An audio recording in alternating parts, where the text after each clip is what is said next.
ओम नमः शिवाय। श्री शिव महापुराण शतरुद्र संहिता अध्याय 235। नंदीश अवतार का वर्णन।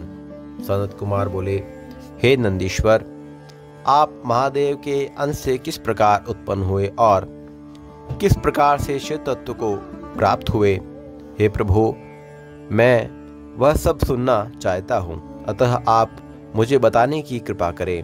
नंदीश्वर बोले, हे सनत कुमार, हे सर्वज्ञ, हे मुनि, जिस प्रकार शिवजी के अंश से उत्पन्न होकर मैंने शिव तत्व को प्राप्त किया है, उसको आप सावधानी पूर्वक सुनिए।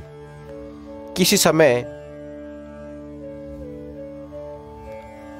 उद्धार की अभिलाषा वाले पितरों ने महर्षि शिलाद से आदर पूर्वक कहा कि संतान उत्पन्न करने का प्रयत्न करे। तब शिलाद ने भक्ति पूर्वक उनका उद्धार करने की इच्छा से पुत्रोत्पत्ति करने का विचार किया। परम धर्मात्मा और तेजस्वी उन शिलाद मुनि ने अधोदृष्टि एवं मुनिवृत्ति धारण कर ली और वे शिवलोक को गए। उन शिलाद मुनि ने स्थिर मन तथा दृढ़ व्रत वाला होकर इंद्र को उद्देश्य करके बहुत समय तक अति कठोर तप किया। तब तपोनिरंत उनके तप से सर्वदेव प्रभु इंद्र संतुष्ट हो गए और वर देने हेतु गए तथा अत्यंत प्रेम पूर्वक शिलाद से बोले, हे अनंत, मैं आप पर प्रसन्न हूँ। आप मुनि शार्दुल, आप वर मांगे। तब शिलाद मुनि ने देवेश इंद्र को प्रणाम कर स्तोत्रों के द्वारा आदर पूर्वक स्तुति करके हाथ जोड़कर उनसे कहने लगे। शिलाद बोले, हे इंद्र, हे सुरेशान, हे प्रभो, यदि आप मुझ पर प्रसन्न हैं तो मैं आपसे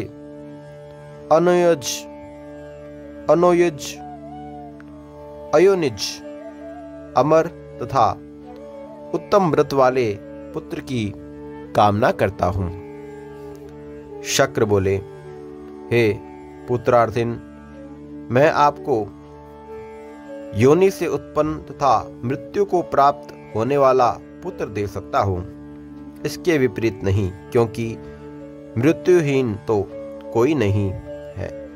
मैं आपको अयोनिज तथा मृत्यु रहित पुत्र नहीं दे सकता। हे महामुने, अयोनिज और अमर पुत्र तो भगवान विष्णु, ब्रह्मा तथा कोई अन्य नहीं दे सकते।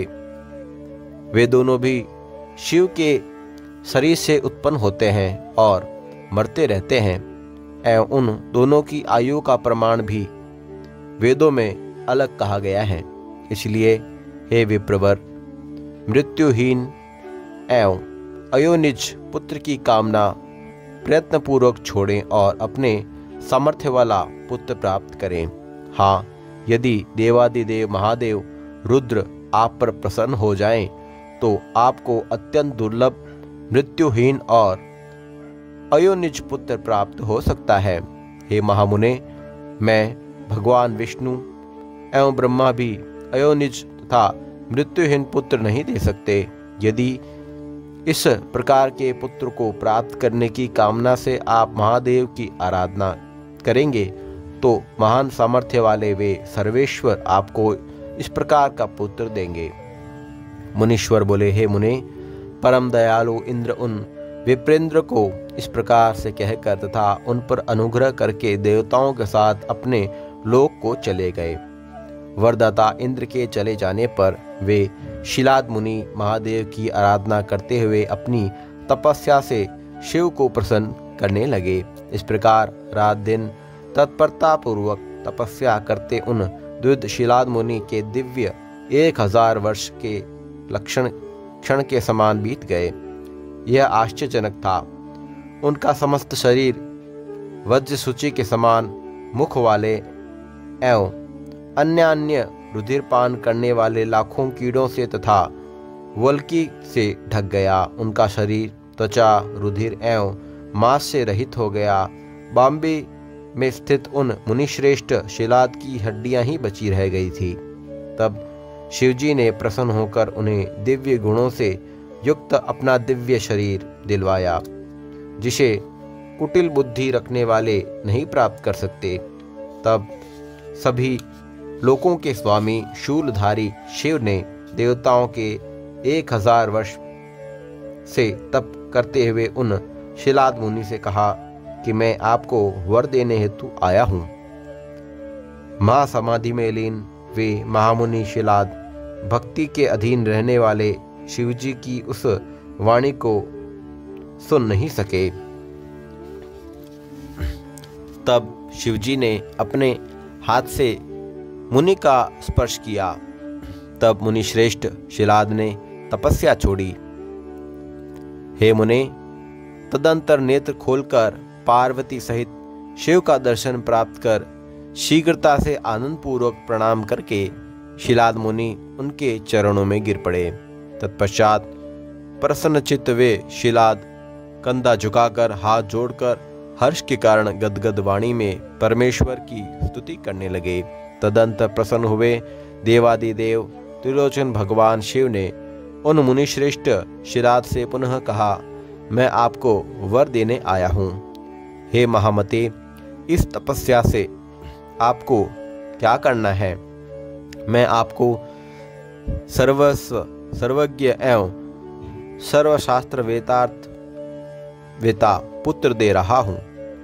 तब यह सुनकर शिलाद ने शिवजी को प्रणाम कर हर्ष के कारण गदगद वाणी में उन चंद्रशेखर से कहा। शिलाद बोले, हे महेश्वर, यदि आप मुझ पर प्रसन्न हैं और मुझे वर देना चाहते हैं तो मैं आपके समान ही अयोनिज और मृत्युहीन पुत्र चाहता हूँ।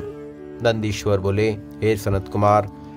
तब उनके ऐसा कहने पर त्रिनेत्र भगवान शिव प्रसन्नचित्त होकर मुनिश्रेष्ठ शिलाद से कहने लगे।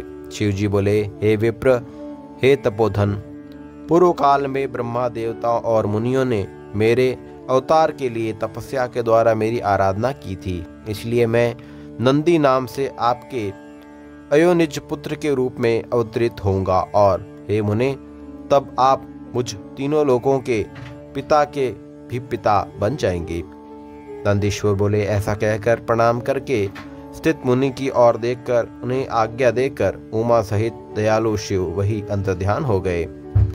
तब उन महादेव के अंतर्ध्यान हो जाने पर अपने आश्रम में आकर उन महामुनि शिलाद ने ऋषियों को यह वृतांत बताया। हे सनत कुमार, कुछ समय बाद यज्ञ वेताओं में श्रेष्ठ मेरे पिता शिलाद मुनि यज्ञ करने के लिए यज्ञ स्थल का शीघ्रता से कर्षण करने लगे।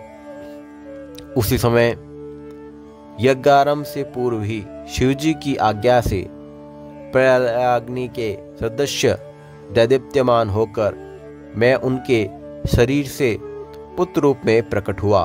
उस समय शिलाद मुनि के पुत्र रूप में मेरे अवतरित होने पर पुष्करावर्त आदि मेघ वर्षा करने लगे। आश्चर्यकारी किन्नर सिद्ध और साध्य गण गान करने लगे और ऋषिगण चारों ओर से पुष्पवृष्टि करने लगे। इसके बाद ब्रह्मा आदि देवगण, देव पत्नियां, विष्णु, शिव, अंबिका, ये सब अत्यंत प्रसन्नता पूर्वक वहां आए। उस समय वहां पर बहुत बड़ा उत्सव हुआ। अप्सराएं नाचने लगी। वे सभी देवगण हर्षित होकर मेरा समादर और आलिंगन करके स्तुति करने लगे। वे लोग उन शिलाद मुनि की प्रशंसा कर तथा उत्तम स्रोतों से शिव और पार्वती की स्तुति कर अपने अपने धाम को चले गए। अखिलेश्वर शिव शिवा भी अपने धाम को चले गए। महर्षि शिलाद भी प्रलयकालीन सूर्य और अग्नि के समान क्रांतिमान 3 नेत्रों से युक्त 4 भुजाओं वाले जटामुख धारी त्रिशूल आदि शस्त्र धारण करने वाले दैदीप्यमान रुद्र के समान रूप वाले तथा सब प्रकार से प्रणम्य मुझ नंदीश्वर को बालक के रूप में देखकर परम आनंद से परिपूर्ण होकर प्रेम पूर्वक प्रणाम करने लगे।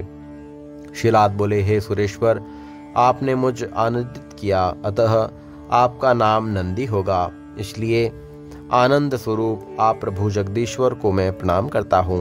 नंदीश्वर बोले, हे सनत कुमार, पिताजी उन महेश्वर को भलीभांति प्रणाम करके मुझे साथ लेकर शीघ्रतापूर्वक पर्णकुटी में चले गए।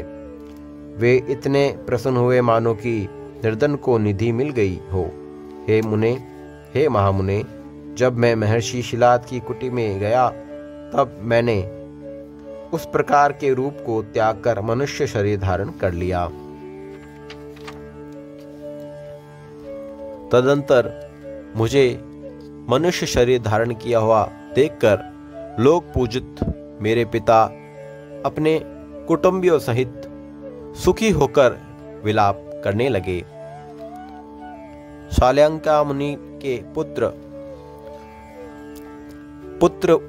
वत्सल शिलाद ने मेरा समस्त जात कर्मादि संस्कार संपादित किया।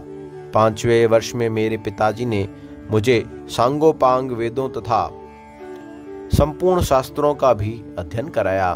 7वें वर्ष के संपूर्ण होने पर मित्र और वरुण नाम वाले 2 मुनि शिवजी की आज्ञा से मुझे देखने के लिए उनके आश्रम में आए। उन मुनि शिलाद के द्वारा सत्कृत होकर सुखपूर्वक बैठे हुए दोनों महामुनि मुझे बार बार देखकर कहने लगे। मित्र और वरुण बोले, हे तात, आपके पुत्र नंदी जैसा संपूर्ण शास्त्रों में पारंगत मुझे अभी तक कोई दिखाई या सुनाई नहीं पड़ा। दुख है कि यह अल्पायु है। अब इस वर्ष के अधिक इसकी आयु हम लोग देख नहीं पा रहे हैं। उन विप्रों के ऐसा कहने पर पुत्र वत्सल शिलाद उनका आलिंगन कर दुख से व्याकुल होकर ऊंचे स्वर में अत्यधिक विलाप करने लगे। तदंतर मृत के समान गिरे हुए पिता एवं पितामह को देखकर वह बालक शिव के चरण कमल का ध्यान कर प्रसन्नचित्त होकर कहने लगा, हे तात, आप किस दुख में दुखी होकर कांपते हुए रो रहे हैं? आपको यह दुख कहाँ से उत्पन्न हुआ है? मैं उसको यथार्थ रूप से जानना चाहता हूँ। पिता बोले, हे पुत्र, तुम्हारी अल्पावस्था में मृत्यु के दुख से मैं अत्यधिक दुखी हूँ। मेरे दुख को कौन दूर करेगा? मैं उनकी शरण में जाऊं। पुत्र बोला, हे पिताजी, देवता, दानव, यमराज, काल अथवा अन्य कोई भी प्राणी यदि मुझे मारना चाहे तो भी मेरी अल्प मृत्यु नहीं होगी। आप दुखी न हो। हे पिताजी, मैं आपकी सौगंध खाता हूँ, यह सच कह रहा हूँ। पिता बोले, हे पुत्र, वह कौन सा तप है, ज्ञान है अथवा योग है, या कौन सा तुम्हारा प्रभु है जिससे तुम मेरे इस दारुण दुख को दूर करोगे? पुत्र बोला, हे तात, मैं न तो तप से और न विद्या से ही मृत्यु को रोक सकता हूँ। मैं तो केवल महादेव के भजन से मृत्यु को जीतूंगा, इसमें संदेह नहीं है। नंदीश्वर बोले, हे मुने, ऐसा कहकर मैं सिर झुकाकर पिता के चरणों में प्रणाम कर उनकी प्रदक्षिणा करके उत्तम वन की ओर चला गया। ओम नमः शिवाय। श्री शिव महापुराण शतरुद्र संहिता अध्याय 235 संपूर्ण हुआ।